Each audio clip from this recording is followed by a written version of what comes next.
नमस्कार। आज हम भगवत गीता के एक बहुत ही खास अध्याय पर बात करने वाले हैं।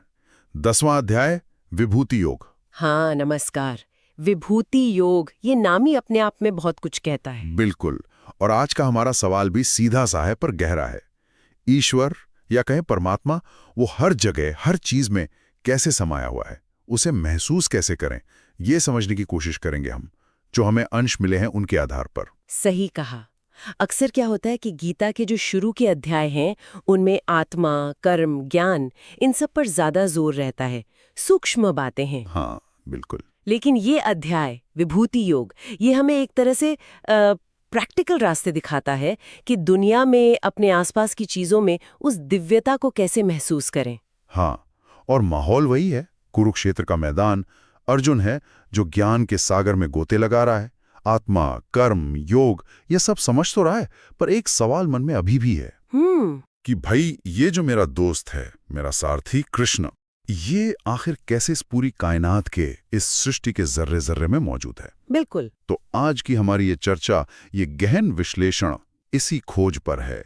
श्री कृष्ण ने खुद जो अपनी दिव्य विभूतियां बताई हैं, मतलब उनकी जो प्रकट महिमाएं हैं, ऐश्वर्य हैं, उनको समझना। और ये समझना इसलिए भी जरूरी हो जाता है ना कि अर्जुन अब कृष्ण को सिर्फ एक दोस्त या एक गाइड की तरह ना देखे, अच्छा। बल्कि उनके उस असली, विराट, कॉस्मिक रूप को समझे। उसे ये जानना है कि जो उसके ठीक सामने है, वही अनंत कैसे है, वही सब कुछ कैसे है। हाँ। और यहीं से, इसी जरूरत से कृष्ण उपदेश देना शुरू करते हैं। हाँ, बिल्कुल। पहले ही श्लोक में कृष्ण कहते हैं, हे महाबाहु अर्जुन, मेरे परम रहस्य और प्रभाव युक्त वचन को फिर से सुन। ऐसा लगता है जैसे वो अर्जुन के प्रति स्नेह के कारण उसे ये खास ज्ञान दे रहे हैं। हाँ, एक तरह का खास अधिकार समझकर। और जो मुख्य बात है ना, वो ये कि कृष्ण ही सबके आदि हैं, मतलब स्रोत हैं। देवता और महर्षि भी उन्हें पूरी तरह नहीं जान सकते। क्यों? क्योंकि वो सब कृष्ण के बाद आए हैं। हाँ, स्रोत बता रहा है, बिल्कुल। और ये एक बड़ा आहा मोमेंट है। हाँ, बिल्कुल। एक नजरिया बदलने वाली बात।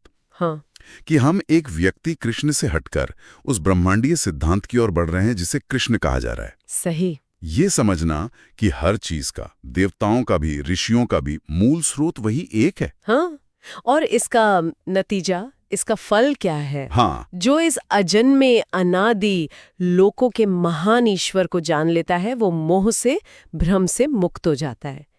तो ये सिर्फ जानकारी नहीं है, नहीं, ये मुक्ति का रास्ता है। फिर अगले कुछ श्लोकों में, मतलब श्लोक 4 से 6 में, कृष्ण बताते हैं कि दुनिया में जो भी गुण या भाव दिखते हैं ना, वो भी उन्हीं से पैदा होते हैं। अच्छा। जैसे बुद्धि, ज्ञान, असमूढ़ता, मतलब मोह में ना पड़ना। हाँ। क्षमा, सत्य, दम यानी इंद्रियों पे काबू। हाँ। शम यानी मन पे काबू। और इसके साथ ही सुख, दुख, उत्पत्ति, विनाश, भय और अभय भी। ये बात थोड़ी चौंकाती है ना? हाँ, ये दिलचस्प है कि सिर्फ अच्छी चीजें नहीं गिनाई। वही, सिर्फ अच्छे गुण नहीं, बल्कि ये जोड़े हैं सुख, दुख, भय, अभय, यहाँ तक कि यश, अपयश भी। सबका स्रोत वही एक। और यहीं पर मुझे लगता है वो अद्वैत वाला दृष्टिकोण सामने आता है। हाँ, बिल्कुल। मतलब सतह पर चाहे कितनी ही अलग अलग चीजें दिखें, कितने ही विरोधाभास दिखें, लेकिन उन सब के नीचे एक ही परम सत्य है। कृष्ण यही कह रहे हैं कि देखो, सृष्टि में जो कुछ भी है, चाहे हमें अच्छा लगे, बुरा लगे, सुखद हो या दुखद, सब कुछ है ना, उन्हीं की शक्ति का एक रूप है, एक अभिव्यक्ति है। तो ये तो हमारे मन में जो दीवारें बनी होती है ना, कि ये अच्छा है, ये बुरा है, ये पवित्र है, ये अपवित्र है। हाँ, उन दीवारों को जड़ से हिला देता है। जैसे समुद्र में लहरें तो अलग अलग दिखती हैं, छोटी, बड़ी, शांत, उग्र, पर है तो सब पानी ही। वाह, क्या उदाहरण है, खुद से है। अगर कोई इस गहरी सच्चाई को जान ले, समझ ले, तो उसका जीवन कैसे बदलता है, क्या होता है फिर?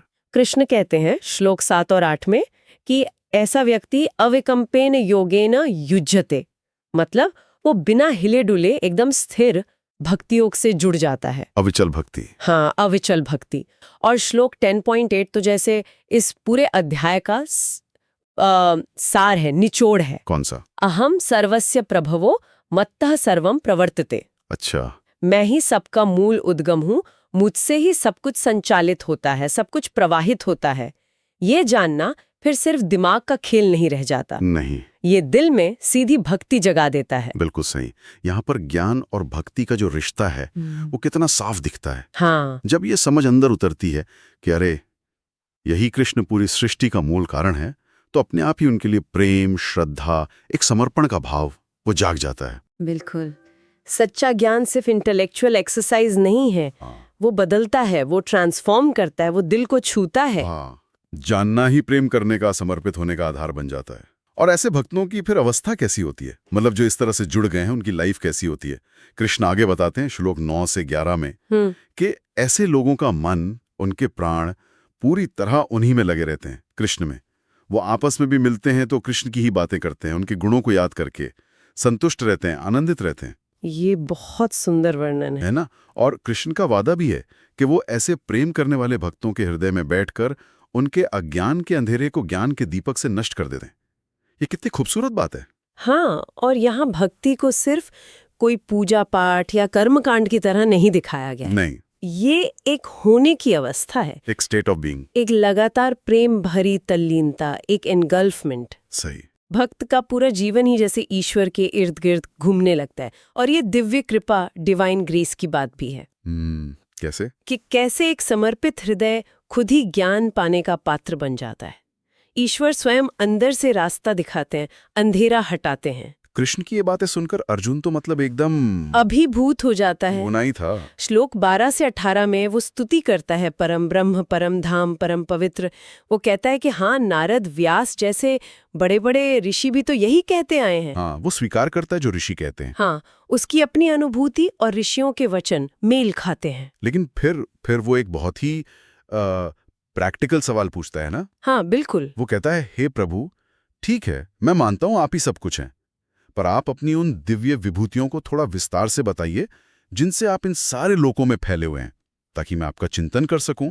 मैं किस किस रूप में आपका ध्यान करूं जिससे आपको लगातार याद रख सकूं। और ये अर्जुन की यात्रा का अगला बहुत महत्वपूर्ण पड़ाव है। अच्छा, कैसे? अब वो सिर्फ बौद्धिक रूप से जानना नहीं चाहता, अब वो अनुभव करना चाहता है। उसे परमात्मा की वो जो सर्वव्यापकता है ना, उससे जुड़ने के लिए सहारे चाहिए, ध्यान के लिए आलंबन चाहिए। हाँ, कोई कॉन्क्रीट चीजें चाहिए सोचने के लिए। बिल्कुल, ये बिल्कुल उस ज्ञान साधक की तरह है जो सिर्फ थ्योरी नहीं चाहता, बल्कि उसे अपनी रोजमर्रा की जिंदगी में उतारना चाहता है। उसे प्रैक्टिकल तरीके चाहिए। और अब आता है इस अध्याय का वो हिस्सा जिसके लिए ये सबसे ज्यादा जाना जाता है, कृष्ण की विभूतियां। श्लोक 19 से आगे कृष्ण बताना शुरू करते हैं। हाँ, अर्जुन के अनुरोध पर वो कहते हैं कि देखो अर्जुन, मेरी विभूतियां तो अनंत हैं, उनका कोई अंत नहीं है, पर मैं तुम्हें कुछ मुख्य मुख्य बताऊंगा। ये लिस्ट तो खैर बहुत लंबी है, पर इसमें से कुछ ऐसे उदाहरण देखते हैं जो हमें शायद हर जगह ईश्वर की झलक देखने में मदद कर सकते हैं। जरूर, कुछ खास बातें। जैसे कृष्ण कहते हैं कि सभी प्राणियों के हृदय में जो आत्मा है वो मैं हूं, मतलब जीवन का जो सार है, द कोर एसेंस। हाँ। फिर कहते हैं देवताओं में मैं, आदित्यों में विष्णु हूं, और चमकने वाली चीजों में जगमगाता हुआ सूर्य, प्रकाश का स्रोत। वेदों में वो सबसे मधुर सामवेद हैं, इंद्रियों में वो चंचल मन है, और प्राणियों में चेतना या कॉन्शियसनेस। मन, ये भी दिलचस्प है ना? फिर महान हस्तियों में देखें तो रुद्रों में शंकर हैं, यक्ष राक्षसों में धन के देवता कुबेर हैं, शक्ति और ऐश्वर्य के प्रतीक। प्रकृति में, पर्वतों में वो कहते हैं सुमेरु या हिमालय समझ सकते हैं, नदियों में सबसे पवित्र गंगा, पक्षियों में वो शक्तिशाली गरुड़, हर श्रेणी का शिखर। हाँ। और योद्धाओं में, शस्त्र धारण करने वालों में वो मर्यादा पुरुषोत्तम श्री राम है, और पांडवों में कृष्ण कहते हैं अर्जुन। वाह, ये तो अर्जुन के लिए बहुत बड़ी बात होगी। सोचिए अर्जुन को कैसा लगा होगा ये सुनकर कि स्वयं भगवान उसे अपनी विभूति बता रहे हैं। बिल्कुल, पर यह समझना जरूरी है कि ये सिर्फ एक रैंडम लिस्ट नहीं है। हाँ, ये बात सही है। हर कैटेगरी में, हर वर्ग में कृष्ण उस चीज का नाम ले रहे हैं जो उसका शिखर है, उसका सार है। सबसे श्रेष्ठ, सबसे शक्तिशाली, सबसे पवित्र, सबसे दीप्तिमान। अच्छा। जैसे नदियों में हम गंगा को सबसे पवित्र मानते हैं, पर्वतों में हिमालय सबसे ऊंचा और महान है, तो कृष्ण एक तरह से इशारा कर रहे हैं। किस तरफ? कि दुनिया में जहां कहीं भी उत्कृष्टता दिखे, कोई एक्सीलेंस दिखे, शक्ति दिखे, सौंदर्य दिखे, या कोई भी असाधारण गुण नजर आए, वो उन्हीं की महिमा की, उन्हीं के तेज की एक चिंगारी है, एक अंश है। ये एक तरीका है उस निराकार परमात्मा को इस साकार जगत में पहचानने का। मतलब हर ग्रेटनेस में, हर ब्यूटी में, हर पावर में उसी एक की झलक है। हाँ बिल्कुल। श्लोक 10.41 इसे बहुत साफ कहता है। यद यद विभूति मत्सत्वम श्रीमदूर्जितमेव व तत्तदेवावगच्छत्वम मम तेजो अंश संभवम। इसका मतलब क्या हुआ है? कि जो कुछ भी ऐश्वर्य युक्त है, कांति वाला है या शक्ति युक्त है, उसे तू मेरे तेज के अंश से ही उत्पन्न हुआ जान। ये तो कमाल का नजरिया है। मतलब देखने का ढंग ही बदल जाए, हर चीज में दिव्यता दिखने लगे। हाँ। लेकिन कृष्ण यही नहीं रुकते। अंत में मतलब श्लोक 41-42 में वो एक ऐसी बात कहते हैं जो दिमाग घुमा देती है। अच्छा, वो क्या है? वो कहते हैं अथवा बहिनेतेन किम ज्ञातेन तवार्जुन विष्टभ्यामिदम कृत्स्न में कांशेन स्थितो जगत। यानी अरे अर्जुन, इस सारे विस्तार को जानने की जरूरत भी क्या है? मैं तो अपने योग बल के सिर्फ एक अंश मात्र से इस संपूर्ण जगत को धारण करके स्थित हूं। सिर्फ एक अंश से? हाँ, सिर्फ एक अंश से। सोचिए जरा। ये बात उस दिव्यता के स्केल को, उसके परिमाण को दर्शाती है जिसकी हम कल्पना भी नहीं कर सकते। बिल्कुल। ये पूरा ब्रह्मांड, सोचिए पूरा ब्रह्मांड अपनी सारी जटिलता, सारी विशालता के साथ उनके अनंत अस्तित्व का बस एक छोटा सा, बहुत छोटा सा हिस्सा है। अविश्वसनीय। ये उनकी सर्वव्यापकता और परम स्रोत होने के विचार को और भी मजबूत करता है। मतलब हम जो कुछ भी देख रहे हैं, सोच रहे हैं, अनुभव कर रहे हैं, वो सब उसी एक विराट चेतना के एक बहुत ही छोटे से हिस्से में समाया हुआ है। तो इस पूरी चर्चा का, इस विभूति योग का सार क्या निकलता है? निचोड़ क्या है? निचोड़ यही है मेरे ख्याल से कि ईश्वर सिर्फ किसी मंदिर, मस्जिद, चर्च या मूर्ति में बंद नहीं है। वो हर उस चीज में मौजूद है जिसमें कोई खास बात है, कोई उत्कृष्टता है, शक्ति है, सौंदर्य है, ज्ञान है, पवित्रता है। जैसे फूल की महक में। हाँ, फूल की महक में, नदी की पवित्र धारा में, किसी वीर की वीरता में, किसी ज्ञानी की बुद्धि में, माँ की ममता में, हर जगह, हर उत्कृष्टता में उसी की झलक है। वाह। और इसका दार्शनिक मतलब बहुत गहरा है। क्या? ये हमें द्वैत भाव से ऊपर उठने में मदद करता है। वो जो मैं अलग और भगवान अलग वाला भाव है ना, हाँ, उसे तोड़ता है। जब हम हर कण में उसी को देखने लगते हैं या देखने की कोशिश करते हैं, तो पूरी सृष्टि के प्रति एक एकता का, एक सम्मान का, एक प्रेम का भाव जागता है। सही बात है। असली लक्ष्य शायद यही है कि हम रोजमर्रा की जिंदगी में साधारण चीजों में भी दिव्यता की इन चिंगारियों को पहचानना सीखें। तो विभूति योग की ये यात्रा हमें एक तरह से दिखाती है कि कैसे वो अनंत, असीम परमात्मा इस सीमित दुनिया में अपनी अलग अलग महिमाओं के जरिए, अपनी विभूतियों के जरिए प्रकट होता है। हमने गीता के जो अंश उपलब्ध थे, उनके आधार पर इस पर एक गहरी नजर डालने की कोशिश की। हाँ बिल्कुल। और ये चर्चा हमें एक सोचने लायक सवाल के साथ छोड़ जाती है ना? कैसा सवाल? कि अगर हर उत्कृष्टता, हर सौंदर्य, हर शक्ति में दिव्यता की ही एक किरण है, एक झलक है, तो फिर रोजमर्रा के जीवन के जो साधारण पल है, जो मामूली लगने वाले क्षण है, उनमें भी इन दिव्य किरणों को, इन झलकों को सचेत रूप से कैसे देखा जा सकता है? ये तो सोचने वाली बात है।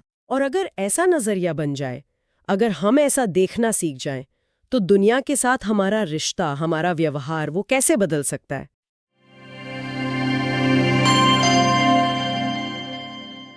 अगर आपको यह वीडियो पसंद आई हो तो कृपया चैनल को सब्सक्राइब करें, वीडियो को लाइक करें और अपने विचार कमेंट में जरूर साझा करें।